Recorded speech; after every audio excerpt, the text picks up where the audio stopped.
The 90s and the early to mid 2000s were marked by all sorts of edgy coolness. Scooters, roller skates, and skateboarding were in vogue. No one can quite encapsulate the coolness of skateboards and the spirit of the era quite like the skateboard icon, Tony Hawk. So much so that he had his own game series branded with his own name, and much as they were marvels of uncomparable social capital in the real world, the games for a time were very much the same. But this is no longer that time. People don't use roller skates as often as they used to. Yo-yo tricks probably aren't as cool as they used to be. Scooters aren't as popular among kids, and Tony Hawk games are not the force that they used to be. Nevertheless, let's take a look back at the history of the franchise. The Tony Hawk games were built on a simple formula. Within a set space crafted by game designers, players either choose a pre-made professional skater, one of the celebrated names of the time, or their own created characters, and interact with the environment, gaining speed to perform and chain tricks together, all to get a high score, to complete a stage objective, or to acquire a collectible within the stage, depending on the game mode of choice. Accompanying these gameplay experiences are often music selections that reflect the alternative rock tastes of the time, along with other genres popular amongst the youth and skaters. These games place an emphasis on freeform and fantastic skateboarding rather than hard realism so that players can maximize their fun. The Tony Hawk franchise would get its start with the first game, Tony Hawk's Pro Skater, releasing in 1999. It was released on essential consoles including the Nintendo 64 and PlayStation, and even the Dreamcast before Sega made their console exit. It established many of the most basic tricks that players would use to chain together for high scores, and two of the essential gameplay modes of the franchise, Career Mode and Free Skate, are established here. With Career Mode, players progress through different stages, accomplishing the target objectives of each stage in order to unlock a new venue and enhancing select skating abilities of characters. Free Skate allows players to skate around a venue to their heart's content. The first game also featured multiplayer, in which players could either compete for high scores, compete to tag as much of the venue as possible as their own turf by performing tricks, or through a Tony Hawk's Pro Skater version of Horse. It was immediately a critical and commercial success, and quickly amassed a fan following. Such was its success that it sought to release and develop Tony Hawk's Pro Skater 2 in the following year, 2000. One of the most notable introductions this game made was that of a level editor, which allows game players to construct their own stages, including hazards, pipes or bowl segments, grinding rails and ramps, and future games would be more robust in their level building offerings. As if the first game wasn't already successful enough, the second game released to even greater acclaim. Worldwide sales for the game stand at 3.5 million units and also attracted a modest sales pull on the DS and the Game Boy Advance. And Tony Hawk's Pro Skater 2 also received a number of awards, honoring its fun and addictive gameplay. Then, following the second, was the third Tony Hawk's Pro Skater in 2001, with the main intro cinematic featuring cool shots of skaters accompanied by Motorhead's Ace of Spades. It's an experience that very simply yet powerfully articulates the popularity of skateboarding and the status of the Tony Hawk's games at the time, arguably at its peak. Since the games were never about realism, players could indulge the cool aspects of skateboarding all they wanted. Tony Hawk's Pro Skater 3 saw the introduction of the Revert, which allowed for trick extensions unlike what was possible in previous games, and introduced other new tricks. It also marked the transition to a new console generation for the franchise, with the games appearing on all three major consoles, the Xbox, GameCube, and PlayStation 2. This third title stands as one of the on-average highest-reviewed PlayStation 2 games of all time, an impressive feat standing along the likes of Grand Theft Auto 3.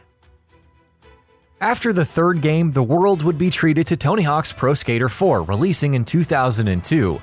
4 was interesting in that its career mode saw an upheaval. Stage objectives were found by speaking to characters found within a stage. In previous career modes, players were tasked with doing as much as they could within a set time limit, but game players are free from that time limit restriction in this game, such that they can focus on completion. The franchise would continue to review and sell well, proving Activision right in their vision that there was an untapped market for skateboarding simulation games before the development of the first Tony Hawk's Pro Skater title.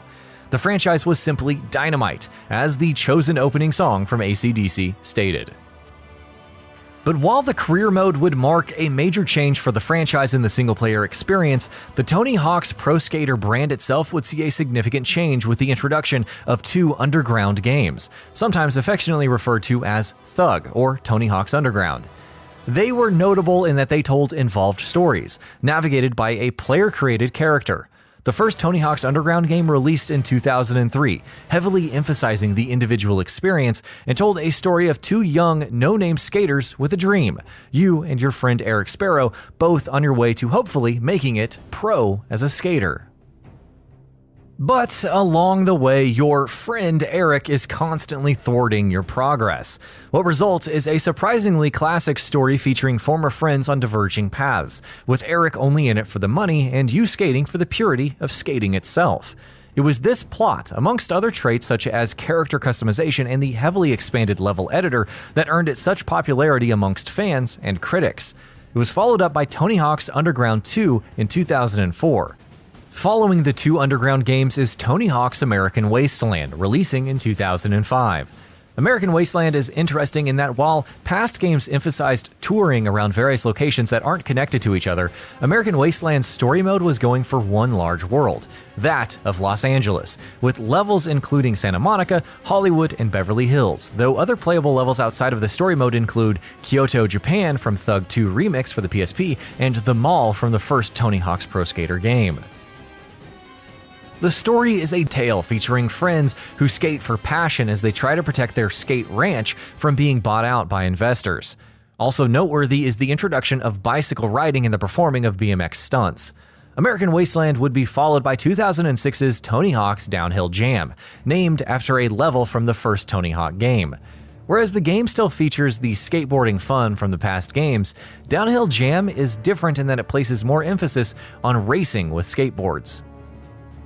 Downhill Jam, releasing on Nintendo platforms and the PS2, is meant to complement Tony Hawk's Project 8, named for being the 8th title in the franchise, which saw release on PSP, PS2, PS3, Xbox, and Xbox 360. It features a massively connected world, much in the same vein as American Wasteland, but without the loading sections that connected the different sub-locations.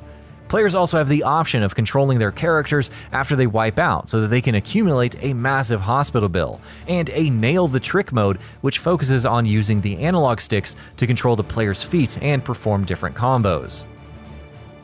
Project 8 would be the last game before Tony Hawk's Proving Ground.